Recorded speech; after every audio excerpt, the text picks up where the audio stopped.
এটা হচ্ছে nitrogen gas বলে, কেউ ড্রাইজ বলে। Smoke biscuit just 2 minute fun. কেউ ভিডিও ভাইরাল হওয়ার জন্য টিকটক করে, কেউ ফেসবুকে ভাইরাল হওয়ার জন্য ফেসবুকে লাইভে যায়। ঠিক আছে, এটা জাস্ট 2 মিনিটের ফান। কোনো শারীরিক, কোনো শরীর, কোনো ক্ষতিকর নয়। এটা একটা মাপ আছে, আমাদের জানা আছে, মাপের বেশি দেওয়া যাবে না। আমাদের সেটা পরিমাণ আছে, আমাদের একটা কাপ আছে, এই কাপের পরিমাণ মতো আমরা দিই। ঠিক আছে, এর বেশি দিলে আর লিকুইডটা খেলে ক্ষতি হতে পারে, কিন্তু আমরা ওই লিকুইডটা আমরা ডাইরেক্ট কাউকেই দেই না। আমরা যতটুকু মাপ দেওয়ার ততটুকুই আমরা ব্যবহার করি। না, এটা আসলে যদি আমি আসলে সম্বন্ধে আমার আইডিয়া নাই, বাট আমার মনে হয় না যে এটা শরীরের জন্য ভালো কিছু হবে। বাট বাচ্চারা এক জায়গায় আসলে ওরা একটা জিনিস আশা করে, মানে না দেওয়ার মনে না চাইলেও দিতে হয় অনেক সময়, ওদের মন রক্ষার্থে। এগুলো আসলে যেগুলি বাচ্চাদের ঝুঁকি, স্বাস্থ্য ঝুঁকি থাকে, সেগুলো তো আমাদের সবসময় অ্যাভয়েড করা উচিত। কারণ কি, আমরা তো আসলে অনেক সময় বাচ্চাদের কাছে অসহায় হয়ে যাই গার্ডিয়ান। কি জন্য? কারণ বাচ্চারা একটা আবদার করে বসে, তখনই বসে যখন সামনে পড়ে, আদারওয়াইজ না।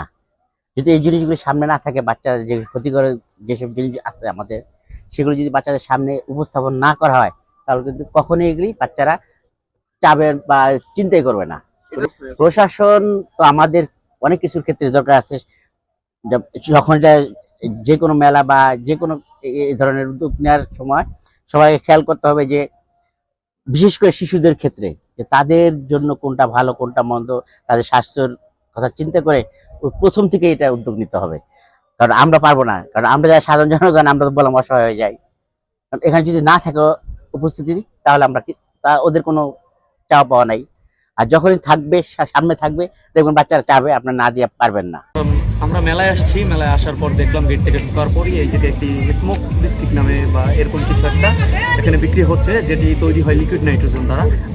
আমাদের জানা আছে যে লিকুইড নাইট্রোজেন এটি একটু শরীরের জন্য ক্ষতিকারক, কিন্তু তারপরও প্রকাশ্যে বিক্রি হচ্ছে। আমরা রোজ না খেলেও একদিন আমাদের চোখের সামনে পড়লো, আমরা দেখার জন্য ট্রাই করলাম। এটা প্রচণ্ড ঠান্ডা, আমার মতে মনে হয় যে এটা বাচ্চাদের জন্য খুবই ক্ষতি, বাচ্চাদের শরীরের জন্য ক্ষতিকারক হবে।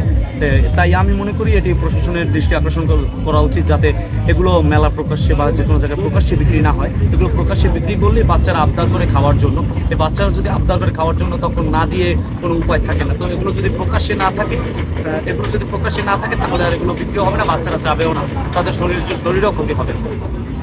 এটা খেতে অ্যাকচুয়ালি এটা খেতে একটু ঠান্ডা ঠান্ডা লাগে, আর এটা খেতে বিস্কুটের মতোই ভালো লাগে, একটু ধোয়াটা বের হয় আপনাদের থেকে, এই জিনিসটা আমাদের ভালো লাগে। এছাড়া অন্য কিছু তুমি কোন খেতে ক্ষতি হয় কিনা আমি সত্যি এটা খেতে ক্ষতি হয় কিনা আমি এটা জানি না। আমি এটা খাইছি, এটা ধোয়া বের হয় আর খুব ঠান্ডা, আর এটা বিস্কুটের মিষ্টি আমি খাই।